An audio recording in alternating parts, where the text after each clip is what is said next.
এটা ସ୍ୱାଗତ ଯୋଗ୍ୟ ପଦକ୍ଷେପ ଏବଂ ନିଶ୍ଚିତ ଭାବରେ ଗଦି ଲୋକଙ୍କ ପାଇଁ ଗଦି ଫେରି ଫେରି ଯୁବକମାନଙ୍କର ବିଶେଷ ଯୁବକ ଏବଂ ସବୁ ଲୋକଙ୍କ ପାଇଁ ସ୍ୱାସ୍ଥ୍ୟ ଆଜି ଯେଉଁ ସଚେତନତା ସ୍ୱାସ୍ଥ୍ୟ ଚାଲିଛି ତା ଦେହରେ ଏଇଟା ଗୋଟେ ନିଶ୍ଚୟ ସମସ୍ତଙ୍କ ଉପାଦେୟ ହେବ ଏବଂ ଏ ଅଞ୍ଚଳରେ ଲୋକ ନିଜର ଆଜି ଯେମିତି ଯୁବକ ଭିତରେ ଯୁବକଠୁ ଆରମ୍ଭ କରି ସବୁ ବୟସ୍କ ଲୋକ ମଧ୍ୟ ସ୍ୱାସ୍ଥ୍ୟ ପ୍ରତି ଯତ୍ନଶୀଳ ହେଇଛନ୍ତି।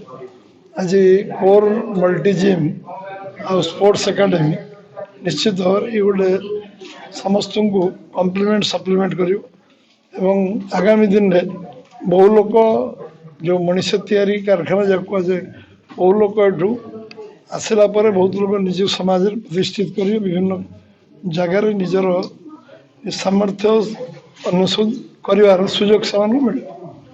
ଆଉ ଏମାନଙ୍କର ଯେଉଁ ଅବଜେକ୍ଟିଭ ଅଛି ସବୁ ସ୍କୁଲ କଲେଜ ବିଭିନ୍ନ ପିଲାଙ୍କୁ ଏଥିରେ ଯୋଡ଼ିବାର ସେଟା ଗୋଟେ ବହୁତ ଗୋଟେ ଭଲ ଉଦ୍ୟମ ବୋଲି କହିବି ବହୁତ ଉଦ୍ୟମ ଏବଂ ସମସ୍ତେ ସ୍ୱାସ୍ଥ୍ୟ ପ୍ରତି ଯତ୍ନଶୀଳ ହୁଅନ୍ତୁ ସ୍ୱାସ୍ଥ୍ୟ ସଚେତନତା ବଢ଼ୁ ଏ କାର୍ଯ୍ୟ ନିଶ୍ଚିତ ଭାବରେ ଆମ ଅଞ୍ଚଳରେ ଗୋଟେ ଆଇଡ଼ିଆଲ ଆଦର୍ଶ ସୃଷ୍ଟି କରିବ ଏବଂ ଗଦି ସମସ୍ତଙ୍କୁ ଏଥିରେ ଅନୁପ୍ରାଣିତ କରିବ। କିଛି ଗାଁଟା ସହର ସହର ବାସୁଛି ଆମେ ସହର ଗାଁ ଭିତରେ କିଛି ଗୋଟେ ବଡ଼ ପାର୍ଥକ୍ୟ ଦେଖିବାକୁ ପାଉନୁ। ସହରରେ ଯାହା ଉପଲବ୍ଧ ଥିଲା କ୍ରମଶଃ ଗାଁକୁ ତାହା ସଞ୍ଚରି ଆସୁଛି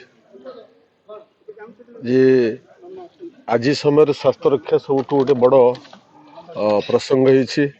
ସ୍ୱାସ୍ଥ୍ୟ ରକ୍ଷା କରିବା ପାଇଁ ସମସ୍ତେ ଯତ୍ନବାନ ହେଉଛନ୍ତି। ଖାଦ୍ୟପେୟର ଯେଉଁଭଳି ଭାବରେ ଅନିୟମତା ଦେଖାଯାଇଛି ସେଥିପାଇଁ ସ୍ୱାସ୍ଥ୍ୟ ରକ୍ଷା ପାଇଁ ଗୋଟେ ଅପରିହାର୍ଯ୍ୟ ପ୍ରସଙ୍ଗ ହୋଇପଡ଼ିଛି। ସେଇଟା ସହରରେ ଉପଲବ୍ଧ ହେଉଥିଲା ଆଜି ଗାଁ ଭିତରକୁ ସେଇଟା ପ୍ରବେଶ କରିଛି ଏବଂ ଗାଁରେ ସେଇଟା ଉପଲବ୍ଧ ହେଉଛି। ଅଶୋକ ଏବଂ ତାଙ୍କ ସାନ ଭାଇ ଆଲୋକର ଏ ଯେଉଁ ପ୍ରୟାସ ଏଠାରେ ଜିମ୍ ପ୍ରତିଷ୍ଠା କରିବା ଏକ ସ୍ୱାଗତଯୋଗ୍ୟ ପଦକ୍ଷେପ। ମୁଁ ଆଲୋକ କୁମାର ରାଉତ ଯେଉଁଟାକି ଲୋକାଲ ନିବାସୀ। ଆମେ ଦିଲ୍ଲୀର ଆମେ ଅଲରେଡ଼ି ବିଜନେସ୍ ସେଟଅପ୍ ଅଛି ବଟ୍ ଆମେ ଦିଲ୍ଲୀରେ ଜିନିଷ ଦେଖୁ ଗାଁ ଗହଳିରେ ଲୋକମାନେ କେଉଁ ଯେଉଁ ସୁବିଧା ପାଇପାରୁନାହାନ୍ତି ଆଉ ଦିଲ୍ଲୀରେ କ'ଣ ସୁବିଧା ଅଛି। ଆମେ ଦିଲ୍ଲୀରେ ଲଗଭଗ 15 ବର୍ଷ 17 ବର୍ଷ ହେଇଗଲା ଦିଲ୍ଲୀରେ ଆମେ ଅଲରେଡ଼ି ସ୍ଥାୟୀ ବାସିନ୍ଦା ହେଇସାରିଛୁ ବଟ୍ ସେ ଜିନିଷ ମୋର ନାହିଁ କି ଗାଁକୁ ଛାଡ଼ିକି ଦିଲ୍ଲୀରେ ନାହିଁ। ସେ ଜିନିଷ ଦିଲ୍ଲୀରେ ଯେଉଁ ସୁବିଧାଟା ଅଛି ସେଇଟା ଆମେ ଗାଁକୁ କେମିତି ପ୍ରଦାନ କରିବୁ ଗାଁରେ କେମିତି ସେଇ ଫେସିଲିଟି ଆଭେଲେବଲ୍ କରିବୁ ସେଇଥିପାଇଁ ଆମେ ବହୁତ ପ୍ରୟାସ ଲାଗି ଚାଲିଛୁ। ଗୋଟେ କଥା କି ଆମେ ଯାଇ ଗୋଟେ ସ୍ପୋର୍ଟସ୍ ଏକାଡେମୀ ଜିମ୍ ସେଣ୍ଟର କରିଲୁ ଏଇଟା ଗୋଟେ ଷ୍ଟାର୍ଟିଂ ତାପରେ ଆମେ ବହୁତ କିଛି ଏଇଟା ଆମର ଯେଉଁ ସ୍ପୋର୍ଟସ୍ ଏକାଡେମୀ ଆମେ ଫ୍ରିରେ କେମିତି ଲୋକାଲ ସ୍କୁଲ ମାନଙ୍କ ସହିତ କନେକ୍ଟ କରିକି ସେମାନଙ୍କୁ ଟାଇକୋଣ୍ଡୋ ଦେବୁ ସ୍ପୋର୍ଟସ୍ ଏକାଡେମୀରେ ଫ୍ରିରେ ଦେବୁ ଅଲଗା ଅଲଗା ସ୍ପୋର୍ଟସରେ ଆଡ୍ କରିକି ପିଲାମାନଙ୍କୁ ଫ୍ରିରେ ଆମେ ପ୍ରିପାରେସନ୍ କରିବୁ।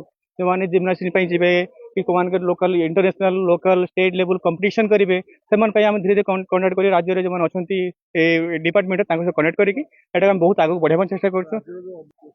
ଆଜି ବହୁତ ବହୁତ ବହୁତ ଖୁସି ଆମେ ଯେଉଁଟାକି ଏକ୍ସପେକ୍ଟ କରିନଥିଲୁ ତାଠୁ ବହୁତ ଏତେ ବଢ଼ିଆ ହେଲା।